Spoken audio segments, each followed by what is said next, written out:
palubat na ko. Palubat akong cellphone pero nakakuha na po ito og hinog isa.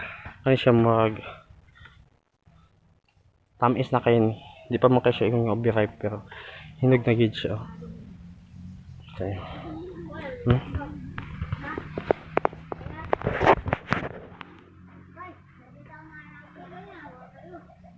Humok na kayo. Doon yung tingog. Lata na kayo. Wash out ihatoy sa pagmangkod yan na sila makaon na po ha. So ibitay na ko siya sa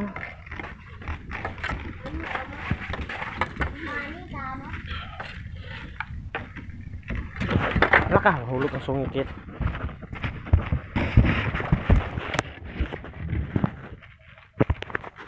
Yan na natin siya guys. Ibitay na to siya sa sungkit.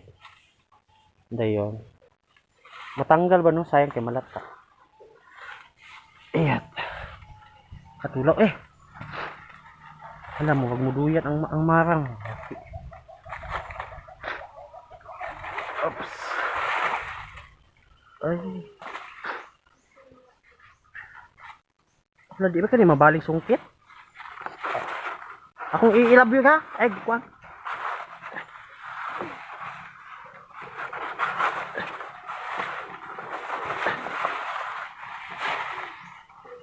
Ay, pa, isa, oh. Ay, kwan. Oh. Yan, naka niya guys. Naka na niya.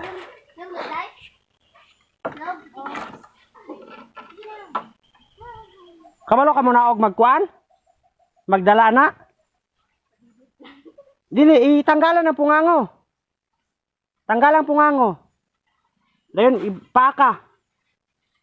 Paka na. Wala man itagok. Wala man itagok. Wala na itagok lagi sa pungango, anak, paka. O, kan makahawid kag ayo sa punuan. Yan anak ko sa na mag panawag og marang guys. Oh. Astig akong pagmangkon oh. Bayi na ha, di na laki. Kato ka. Ngita pud kagang marang pa.